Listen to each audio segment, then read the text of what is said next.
Hello and welcome. I'm Sam Califer, your host for Vision, the show where we talk all about the College of Arts and Sciences as well as its faculty and students. Today, I'm joined by Brenna Betts, a graduate student in the College of Education, and also the president of the National Weather Association and the American Meteorology Society. Thanks so much for joining. Sure. Happy to be here. Yeah, so excited to have you on and talk about the important work you're doing. But first, I was hoping you could just introduce yourself, talk about your academic journey and your future career goals. So, my name is Brenna Betts. Obviously, I am a legacy student from Brunswick, Georgia. My dad was here in the 90s, and I kind of never had a choice on anywhere else to go. I actually started here in 2017 as a political science major. Made the jump to professional meteorology my sophomore year, kind of against the grain, but definitely a big arts and sciences girl. I've always kind of been here.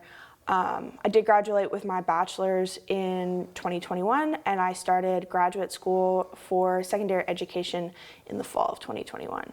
I do plan to start a second master's, focusing more on the geography side of education.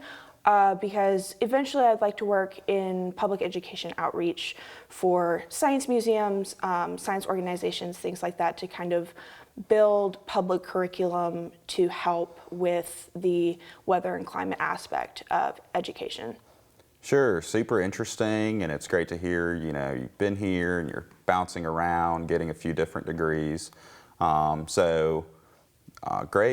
Great job doing that. And in addition to all of this academic work you're doing, like I mentioned earlier, this is actually your second year serving as president for the East Mississippi chapter of the National Weather Association and the American Meteorology Society. Yes. Which I understand is all student-led. So could you just tell me about that organization and what kind of work you do as the president? So as a student organization for the NWA and the AMS, we do a couple of different things.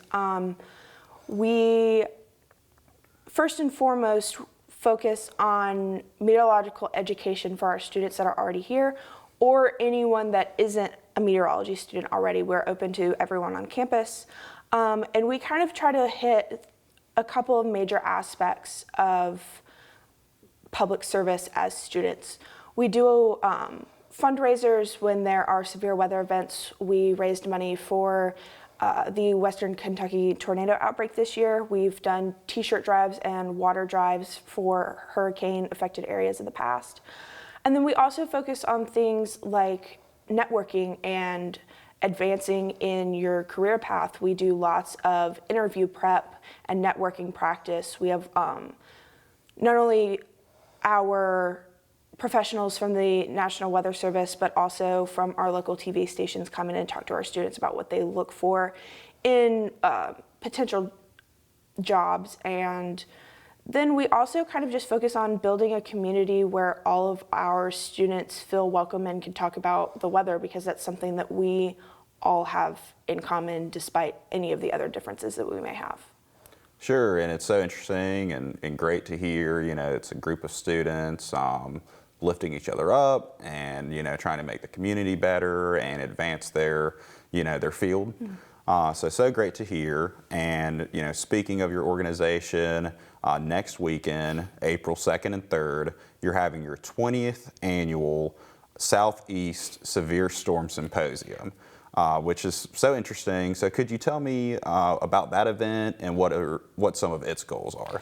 So you do have to kind of backtrack a little bit to get the full scope of things. The last in-person symposium we had was in 2019, before everything, went crazy and whatnot. And that focus of that symposium was really broadcast heavy and was very much focused on you can do anything you want in broadcast meteorology. If you are interested in severe weather, there are places for you to go. If you're interested in being a public service, there are places for you to go.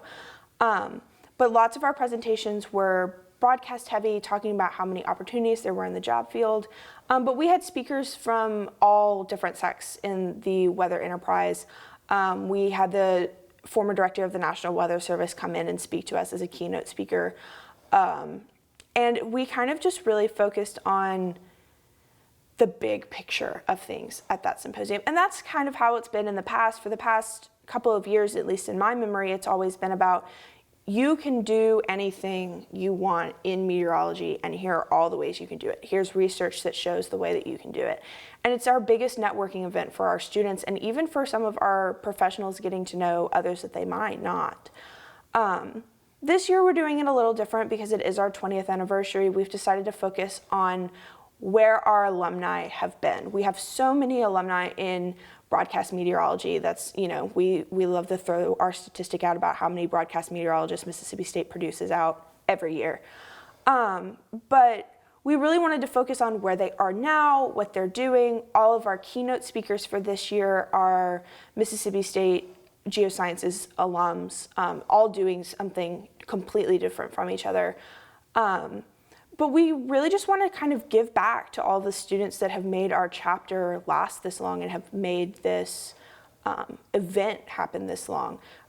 Lots of the other student organizations, even though they've been here a long time, don't have long-standing events. And so it's really important to us that we make sure that we do something really great this year so that it keeps going once there's a new executive board for next year.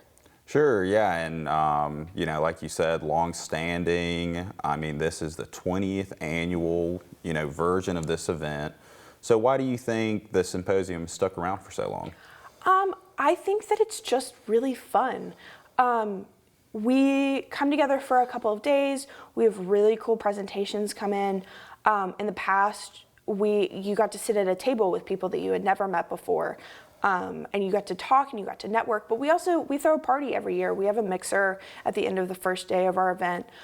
Everyone comes together, get a drink, get some food, and just hang out and actually talk to people in your field like they're other people. I think we get so distanced from school to the industry that it's kind of easy to forget sometimes that there are people that went through the exact same things you did and understand what your degree is like and what the field is like. But I think it's just really a good time all the way around, and everything's really interesting. I've never been to a boring presentation when I've been to symposium.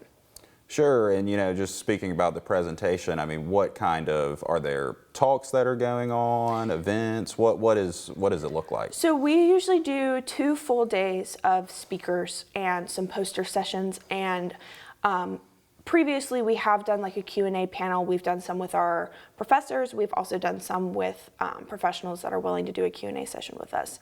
This year we're doing 2 full days of research presentations, as well as 2 poster sessions each day.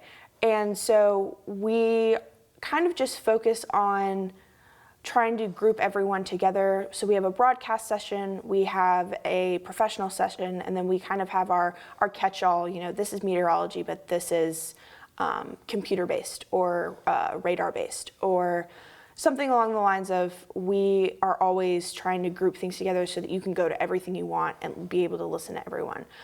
But it's kind of one of those things where you gauge it on the interest, and different people are always interested every year, and so it kind of creates the flow for you ahead of time. Great, yeah, and it's good that you feel like you can, adapt it each year and make it, worthwhile for the people that are coming. And yeah, just talking about it, it is, maybe there is a misconception there that it's only broadcast meteorology. And I think your own career goals kind of show that there are other types of important jobs that require, weather forecasting and research. So do you find that there's a misconception there? And what other kinds of jobs are there available for people who are interested in this kind of work? I think it's a misconception outside of our field. I think a lot of people that didn't know meteorology was even a thing you could go to school for immediately think, oh, well, they're going to school for television. And I mean, even my family, to a certain degree, when I was getting my bachelor's, were like, oh, so you're going to be on TV and you get to come home and be your local weather person. And I was never really interested in that. That was never my long-term goal, even though they've changed a couple of times.